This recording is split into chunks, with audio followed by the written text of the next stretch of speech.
Já pararam para pensar em como é que a luz do sol, que bate lá no telhado, se transforma na eletricidade que carrega o telemóvel? Pois bem, hoje vamos desvendar quem é o herói invisível que torna tudo isto possível. Vamos começar com uma questão que, se calhar, nunca passou pela cabeça. Os painéis solares estão a gerar eletricidade, certo? Certo.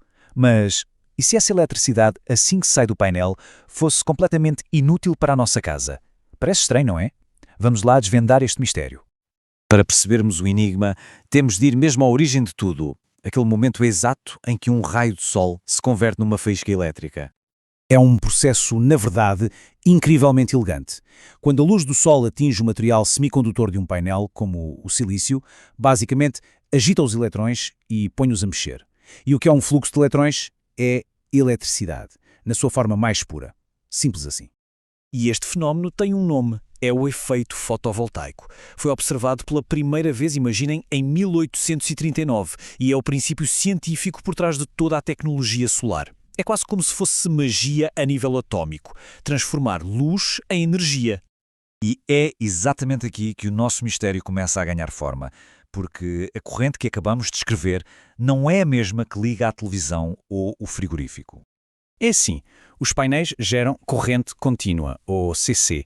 Pensem nela como a energia de uma pilha, flui sempre na mesma direção. O problema é que as nossas casas e toda a rede elétrica funcionam com corrente alternada, ou CA, que inverte a direção dezenas de vezes por segundo. São literalmente duas línguas elétricas completamente diferentes.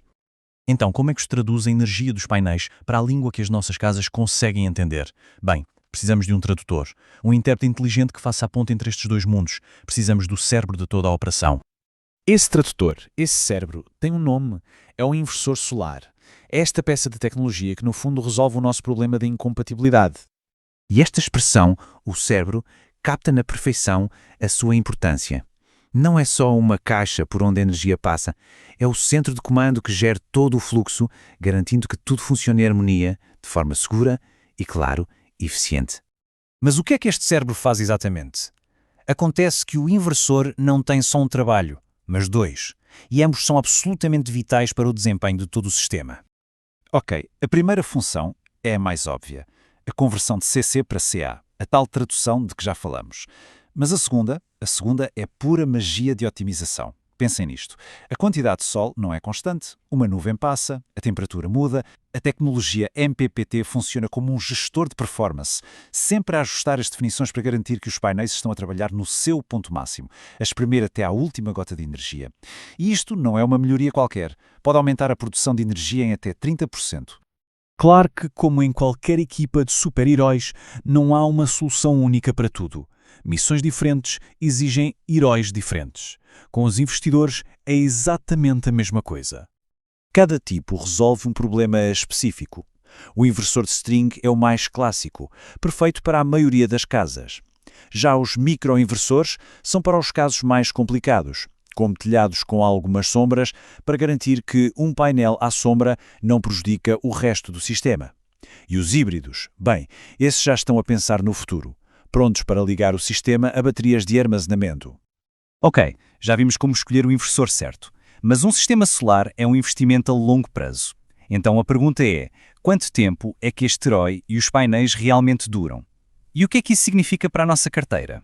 Este número, 25 anos, é a garantia de desempenho que a maioria dos fabricantes de painéis oferece. Mas atenção, isto gera um equívoco muito comum. Não significa, de maneira nenhuma, que eles deixam de funcionar depois disso. Isto mostra na perfeição o que acontece. Os painéis perdem eficiência muito, mas muito lentamente, um processo a que se chama degradação. Após um quarto de século, um painel de boa qualidade ainda está a produzir cerca de 80% da sua energia original. Eles são construídos para durar décadas. E o que é que influencia o custo de tudo isto? Essencialmente, o silício. Embora seja muito abundante, o seu processamento é caro. E como se vê, representa 60% do custo do material de um painel. É por isso que a investigação em novos materiais é tão importante, porque promete tornar a energia solar ainda mais acessível para todos. E isto leva-nos à grande questão final. Com componentes que duram décadas e uma tecnologia que melhora todos os anos, não estamos apenas a instalar painéis, estamos a construir as centrais elétricas do futuro, uma casa de cada vez. A questão já não é se a energia solar vai dominar, mas sim quão rápido vamos chegar lá. Fica a reflexão.